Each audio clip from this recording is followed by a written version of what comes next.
अज़ीका's journey, ये बताएं जी, modelling कैसे स्टार्ट किया आपने? क्या बचपन से शौक था?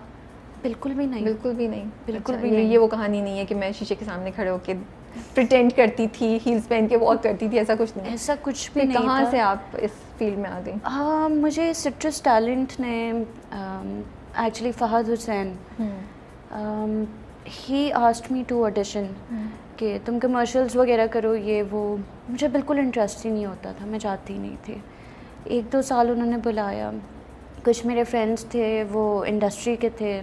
अच्छा। और सो फ़हद स्वामी देर, उन्होंने बुलाया मुझे 2-3 दफ़ा। मैं नहीं गई। फिर अचानक से वन फाइन डे मैंने कहा चलो ये भी करके देख लेते हैं, कौन सा कुछ होना है। अच्छा, यू थॉट कि कुछ नहीं होगा बट मैं ऐसे I give it a try. हाँ, ओके। तो मैंने कहा चलो कर लेते हैं, let's give it a try. फिर वहाँ से कमर्शियल्स करना शुरू हुई एंड कमर्शियल्स के बाद I got my serial and that's how my journey began. तो पहला सीरियल, उसकी कॉल कैसे आई, क्या हुआ? पहला सीरियल जो था मेरा उसके बाद मैंने काफ़ी अर्सा काम नहीं किया, तो जो मेरा एक्चुअल पहला सीरियल था उस पे मेरा कैरेक्टर नेम था माला, मुझे आज तक याद है। That's your very first? My very first वो वाला प्रोजेक्ट। फिर उसके बाद मैं काफ़ी डीमोरलाइज हुई, मुझे लगा यार ये तो मैं नहीं कर सकती, this is not my cup of T. नहीं, रुक जाएं, थोड़ा सा पीछे जाते हैं। मुझे बताएं ड्रामे की कॉल कैसे आई और कैरेक्टर में क्यों हाँ बोला? व्हाट मेड यू थिंक कि मैं अभी मैं मॉडलिंग कर रही हूँ, एड्स कर रही हूँ, अब मैं ड्रामे की तरफ जाऊँ? ड्रामा इस तरह से हुआ कि जापान में शूट हो रहा था उसका and I was a cabin crew in PIA। अच्छा, यस, ओके, ये भी मुझे नहीं मालूम था। Yes, I was a cabin crew in PIA and doctor Ali Kazmi जो कि फ़ाद मुस्तफ़ा के पार्टनर हैं बिग बैंग में, उनकी और मोहसिन तलत की प्रोडक्शन थी उस वक्त। ओके, राइट, सो ही न्यू मी क्योंकि वो हमारे डॉक्टर भी थे वहाँ पे क्रू सेंटर में। ओके। सो कुछ हुआ ऐसा कि उन्हें एट द लास्ट मोमेंट वहाँ पे कोई चाहिए थी एक्ट्रेस। अच्छा। लास्ट मोमेंट पे इसलिए क्योंकि the one who had to play the character, उन्होंने कहा कि वहाँ पे दो सीरियल्स की शूट चल रही थी and she refuse to play the other character. Okay, और उन्होंने दूसरे ड्रामे में कहा? हाँ, उन्होंने दूसरे में कर लिया, तो they were short of a girl of course, और इतने शॉर्ट नोटिस पे कौन आ सकता है जापान जिसको वीज़ा की ज़रूरत नहीं होगी।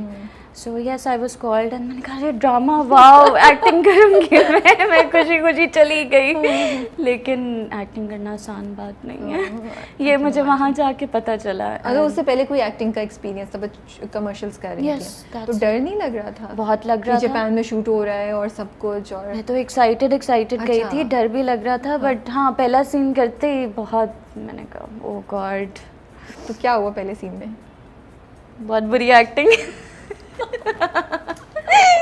बहुत बुरी एक्टिंग हुई। तो डांट पीटी बहुत ज़्यादा डायरेक्टर से? क्या डायरेक्टर मेरे बहुत अच्छे थे, he was pretty easy going with me. उन्हें पता था कि एक्सपीरियंस नहीं है और हम लोग कोई सीख के तो पैदा नहीं हुए, बट ऑब्वियसली आपके जो को एक्टर्स होते हैं काफ़ी, उनमें से दे वर वेरी सपोर्टिव, जैसे महविश हयात वाज वेरी सपोर्टिव। बट कुछ लोगों में पेशेंस कम होती है, वो कहते हैं यार हमारे पास इतना टाइम नहीं है कि आप यहाँ पे बैठ के हमारा टाइम वेस्ट करें, जो कि ठीक है, कोई बात नहीं, होता है, we get to learn from it. फिर उसी से आप कहते हो कि यार चलो let's improve yourself, let's improve your craft, कि अगलों को इतना आपसे प्रॉब्लम ना हो ऑन सेट। बट डीमोरलाइजिंग था। तो ये ड्रामा था जिसके बाद 3 साल तक आपने काम नहीं किया। क्या हुआ था उस ड्रामे पे जो आपने 3 साल तक काम नहीं किया? मुझे कहा गया कि तुम एक्ट्रेस नहीं बन सकती हो। रियली? हाँ। अच्छा। तो फिर बस मैंने सोच लिया कि मैं एक्ट्रेस नहीं बन सकती। तो वो आपको इतना अफेक्ट किया कि आपने गिव अप कर दिया 3 साल के लिए? यस, मैं उस वक्त I was quite young, so अभी भी सेंसिटिव तो हूँ being an artist, but I guess the age उस पॉइंट पे काफ़ी मैं सेंसिटिव इमोशनल थी। तो किसी से बात नहीं की अज़ीका से? किसी से बात नहीं की? अपने जो इंडस्ट्री के फ्रेंड्स थे कि ये लोग इस तरह बोल रहे हैं या इस तरह मुझे आ रहा है, तो मैं उस वक्त फ्रेंड्स नहीं थे ना। अच्छा, उस वक्त तो नहीं थे। So you were alone in the industry, और ये चीज़ आपको इतना अफेक्ट की मेंटली कि आपने 3 साल, फिर 3 साल में क्या हुआ कि फिर आप वापस आई? 3 साल में ये हुआ कि I was doing my flying being a Okay. Cabin crew. उसके और साथ बाद में मॉडलिंग भी या नहीं? हाँ, वो ऑन एंड ऑफ मेरी चल ठीक रही है। थी थोड़ी बहुत। हाँ। बट मैंने प्रॉपर फैशन मॉडलिंग नहीं की, मैंने ज़्यादा कमर्शियल मॉडलिंग की है। ओके। तो फिर साथ में कमर्शियल्स भी मैं करने लगी। फिर मेरी कॉर्नेटो की एक कैंपेन आई, अच्छा। It was a big campaign. उसके बड़े बिलबोर्ड्स वगैरह लगे, कमर्शियल भी काफ़ी चला।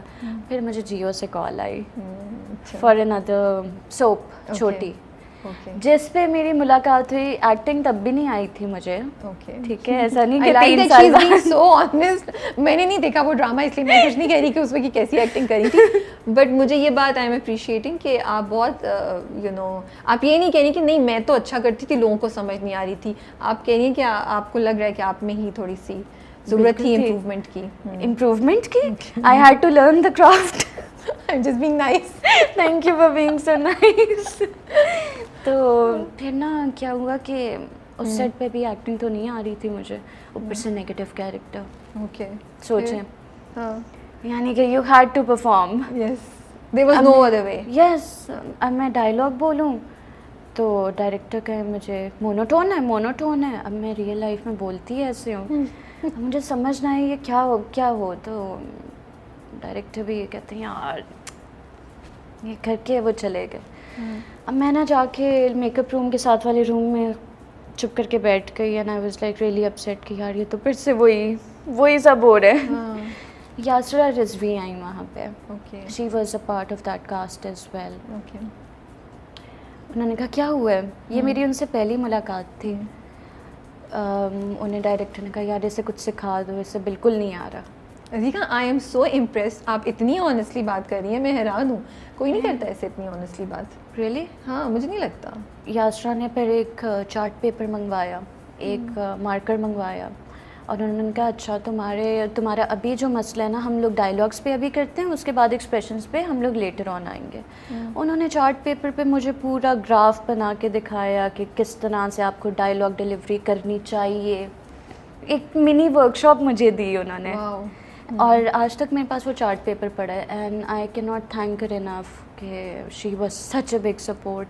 उस वक्त जब सब आप पे से हाथ उठा लेते हैं, कहते नहीं बस you're on your own, तब आपके सीनियर आर्टिस्ट इस तरह से आपको हाथ बढ़ाएं तो आई थिंक आप कभी नहीं भूलते उस बात को, उस चीज़ को।